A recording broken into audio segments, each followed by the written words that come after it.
वैष्णवी रेसिपीमध्ये तुमचं मनापासून स्वागत। आज बनवणार आहोत आपण खुसखुशीत करंजी। तर चला तर मग आता आपण सुरुवात करूया। इथे घेतलेले मी पिठी साखर आणि खोबरं घेतलेलं आहे बारीक खिसून, रवा घेतलेला आहे, तूप घेतलेला आहे आणि बदाम कट करून घेतलेले आहेत आणि पिठी साखरमध्ये मी इलायची पूड बारीक करून घेतलेला आहे।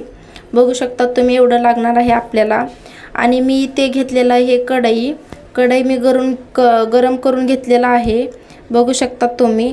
आणि ह्याच्यामध्ये टाकून घेणार आहे मी खोबरं, सुक्क खोबरं खिसून घेतलेलं टाकून घेणार आहे।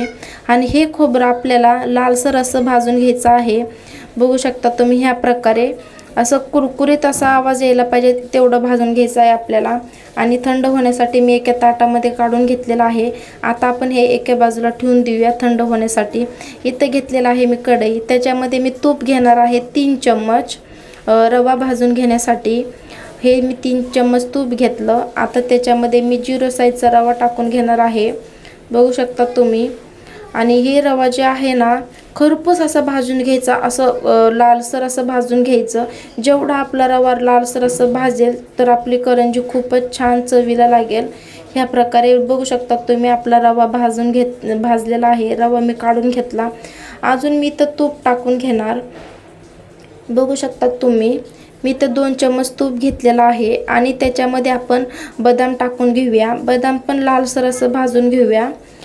कसं आपलं हे सारण जे आहे ना, जेवढं आपण असं लालसर असं भाजून घेतो तर आपली करंजी ना खूप चविष्ट अशी लागेल, बघू शकता तुम्ही। ह्या प्रकारे आता जे आपण जेवढं भाजणी करून घेतलेली आहे हे सगळं आपण मिक्स करून घेऊया आणि थंड करून घ्यायचं शक्यतो, कारण आपल्याला पिठी साखर टाकून घ्यायची आहे त्याच्यामध्ये। इथं घेतलेला आहे मी इलायची पूड बारीक करून घेतलेला आहे साखर टाकून, आणि पिठी साखर टाकून घेत आहे। जेवढं तुम्हाला गोड लागतं त्या प्रमाणात तुम्ही गोड घेऊ शकतात। असं नाही की आपण रवा एवढा घेतलेला तर तेवढंच पिठी साखर घ्यायचं, असं काही नाही। तुम्हाला जेवढं साखर लागते गोड लागतं तेवढं तुम्ही घेऊ शकतात। आता हे सगळं आपण मिश्रण मिक्स करून घेऊया। ह्या प्रकारे हे मी मिक्स करून घेतलं आणि डब्यामध्ये ठेवून घेऊया आपण। आता हे मी डब्बा भरून घेतला। आपण कदाचित 3-4 महिने तर हे जाऊ शकतं, खराब होत नाही हे सारण। फ्रीजमध्ये तुम्ही 3-4 अगर 1 वर्षभर पण जाऊ शकतं। इथं घेतलेलं आहे मी मैदा आणि त्याच्यामध्ये टाकून घेतलेलं आहे मी तूप। आता थोडं पाणी टाकून आपण हे कणिक हे करून घेऊया, कणिक बनवून घेऊया। ह्या प्रकारे हे मी कणिक तिमून घेतलं। आता आपण डब्बा झाकून ठेवूया, अर्धा 1 घंटा ठेवून टाकूया, म्हणजे कसं आपलं पीठ जे आहे ना असं नरम असं भिजेल, बघू शकता तुम्ही। ह्या प्रकारे आता मी 1 घंटा झालेला आहे आपलं कणिक मळून। आता आपण इथं करंज्या बनवायला घेऊया। हे तर मी घेतलेलं आहे, आता आपण लाटून घेऊया।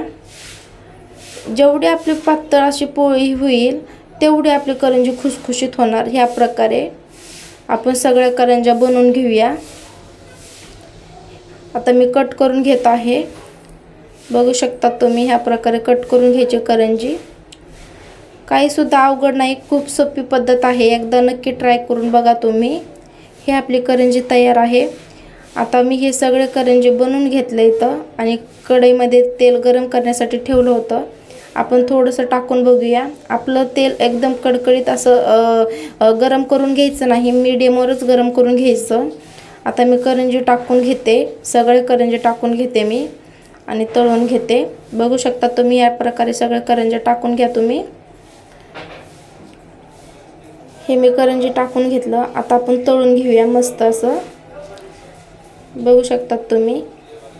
ह्या प्रकारे आपण सगळे करंज्या तळून घेऊया।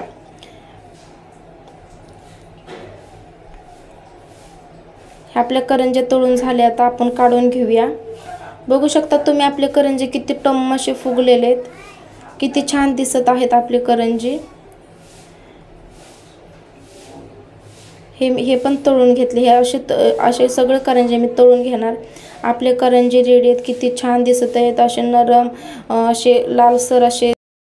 जर तुम्हाला हा व्हिडिओ जर आवडला असेल तर नक्की चॅनलला लाईक करा, शेअर करा आणि सबस्क्राईब करा। थँक्यू।